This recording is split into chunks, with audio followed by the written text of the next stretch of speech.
What is going on, Hive Warriors? So today we're going to talk about a gentleman by the name of Rod Gardner 87, which I believe is his Instagram. He made this statement right here. Should you do intermittent fasting or eat 1 or 2 meals a day versus eating 6-7 meals a day, which is what I do? Let's talk about it. Most of the guys and people online always want to talk about spiking your insulin. Anytime that you eat food and you increase the glucose in your blood, the insulin allows your cells to open up to absorb the glucose to either use for energy or fat storing. Every time you eat food, you're spiking your insulin levels and increasing your glucose levels past normal. So I'm just finna debunk that. I just finished eating my meal for the day, which is 8 ounces of sweet potato, which is 8 ounces of carbs, which is a lot of carbohydrates. So I'm gonna show you what my blood sugar level's at right now, an hour after I ate that meal. As you can see, my glucose levels are 89.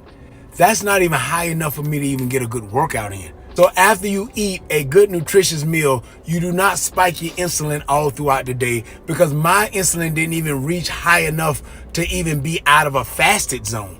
So do not get tricked to believe you have to do intermittent fasting or you have to eat 1 meal a day because you're spiking your insulin all day. So keep eating your meals. So first things first, in terms of your insulin spiking every time you eat, that's whatever, like, yes, your insulin is going to go up. His insulin is going to be higher than what his insulin was before he ate. Even if it's not as high as he would require for him to work out, it's still higher, right? So when you consume food, especially if you're consuming glucose, your insulin is going to go up. So it's not the case that your insulin is not going to go up. It is going to go up. He didn't give you what his blood sugars were before he ate and what his blood sugars were after he ate. And by the way, the only reason that I'm even doing this video is because someone tagged me in this, or someone tagged me and said, hey, can you take a look at this? And that's what I'm doing, so I can help you guys out when it comes to the understanding of these dynamics with fitness and nutrition. So he's saying, it's going to spike or whatever. That's fine. I mean, when we eat, even when you break your fast, your insulin is going to spike. That is understood, I think, by most people. I don't know if he's referring to just people commenting in his videos, but in terms of people who are understanding the literature, understanding the studies and the nutrition and the biology of this stuff, we know that your insulin is going to go up. Does it go up to an extreme degree to the point where you could work out with that for your particular workouts and how long you work out? I don't know, but you did not reference what your blood sugars were before you ate, and you didn't reference what your blood sugars were after you ate. You also did it an hour after you ate, so it's spiking and sustaining, insulin going up is two completely different things. But here's one thing that 6 meals a day does not do. It doesn't rev your metabolism, and that has been disproven so many times through so many studies. The ironic thing about this is he may be pushing eating 6 meals a day because of the metabolism revving up thing, which is the inverse of what he's trying to say doesn't happen with spike insulin, where your insulin is constantly always spiking. But he might believe that your metabolism is always revving when you are eating 6 meals a day. But the truth is, your metabolism does not rev because you eat 6 meals a day. Your metabolism simply spikes and drops after the meal because there is a thermic effect to eating, right? So your body increases its metabolism at the time that you're eating to help break down the food, but it doesn't sustain that metabolism being raised. Therefore, you're not holding that raised metabolism, and it isn't benefiting you overall in terms of weight loss. Studies have shown that there have not been more weight loss with those who eat less meal frequency versus those who eat more meal frequency. So there's actually no additional assistance in that when it comes to weight loss. Now, if you want to be the most optimal in terms of protein pacing, then 6 meals a day is something that could be something that helps you with building muscle to the point where you're competing, right? Building muscle to the highest level, right?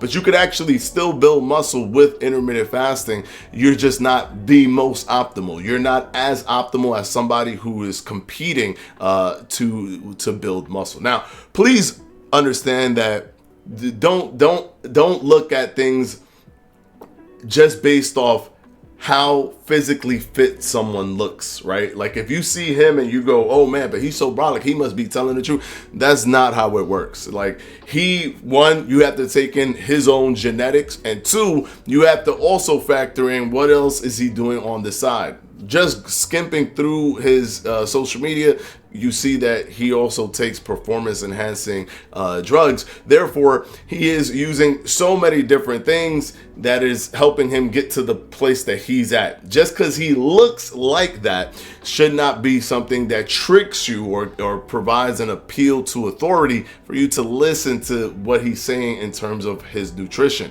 Because he doesn't even have to follow anything as perfectly as you think he does in comparison to you, for example, that's not using any performance enhancing drugs, that doesn't have crazy genetics, that you're just focusing on weight loss. So you want to optimize weight loss. You don't necessarily want to optimize muscle. You rather have muscle grow and build muscle and have hypertrophy, but muscle is not your primary goal. Your primary goal is weight loss. And if your primary goal is weight loss, 6 meals a day is not going to be the best tool. In fact, it's not going to be a tool at all, as studies have consistently since 2015 continue to debunk the notion that eating 6 meals a day does anything for you other than protein pacing. And that's it.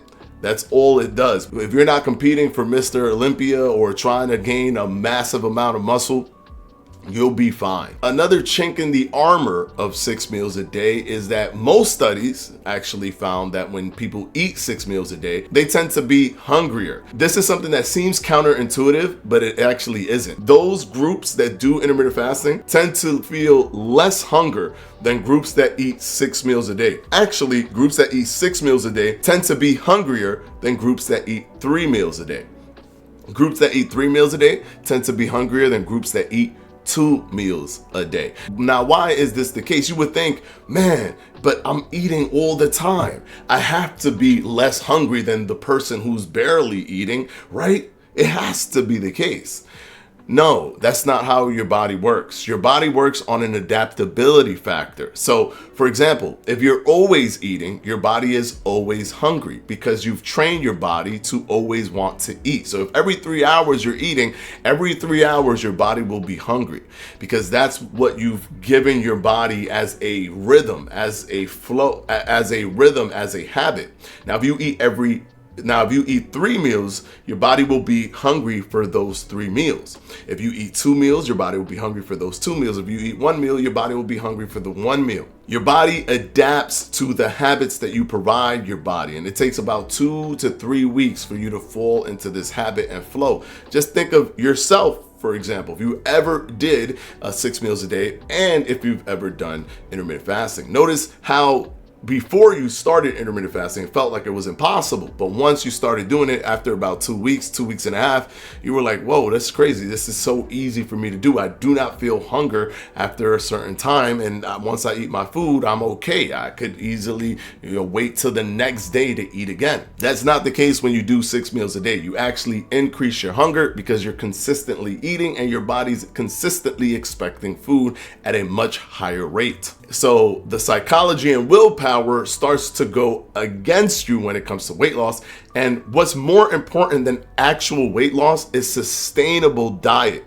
So if you're doing something that's already making it hard, you have to come up with 6 meals every single day. You have to also make sure that each meal are itty bitty meals so that all the meals in its totality still keeps you at a caloric deficit. You have to disrupt your life every 3 hours, every 4 hours to ensure that you're going to eat, and you're increasing your hunger, making it harder for you to stick to those 6 meals a day. At the end of the day, unless of course you are trying to build a massive amount of muscle, which also has to be tied into genetics. Unfortunately, if you don't have the genetics, you're never gonna look like that gentleman, so it doesn't really matter. No matter how hard you try, you can only look as good as you can look, right? So unless that is the focal point of your existence in terms of like everything you're putting your energy into, building muscle because of protein synthesis and protein pacing helping protein synthesis, then there's absolutely no benefit to eating 6 meals a day. It's going to make you hungrier. It's not going to rev up your metabolism, as it's been proven through studies after studies after studies. You're not going to feel satisfied after any of the meals because the calorie count for each meal has to go lower and lower and lower depending on how much meals you're eating throughout the day, so that you can have a total calorie number that's actually still putting you at a caloric deficit. So at the end of the day, does it spike your glucose or not? Doesn't even matter. There's so much more of a negative snowball effect with 6 meals as opposed to just reducing your meal frequency. Even 3 meals is better than 6 meals. And if your focal point is weight loss, 6 meals a day is just not going to be the thing that's going to help you sustain that weight loss, which is the most important thing: sustainability. Doing something that you feel that you can do for a very, very long time, preferably forever. Hopefully this video has helped you guys. Please don't get caught up in these like low hanging fruit kind of arguments like, oh, since my insulin didn't go up that much when I ate, just don't do intermittent fasting. It's like you're throwing the whole thing out because of one thing that you've looked at and tried to create a rebuttal for. It doesn't matter. There's this. There's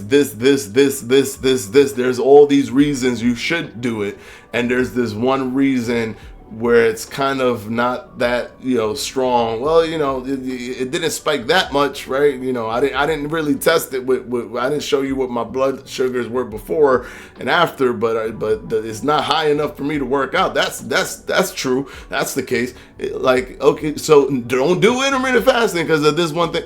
It's the most ridiculous, weak straw man kind of arguments that you could see out there. So anyways, if you guys see other things that are related to weight loss and fitness and all that stuff, and you want me to have a conversation on it just like I did on this video, thanks to the person who tagged me on that video to talk about this, let me know. I'll go ahead and talk about it here on the channel so that we can see if what they're saying even makes sense in the totality of your fitness weight loss journey and your fitness weight loss goals. If you want to learn how to lose 30 pounds in 30 days, I break down all of the tactics and everything you need to do exactly to a T so that it can help you lose 30 pounds in 30 days.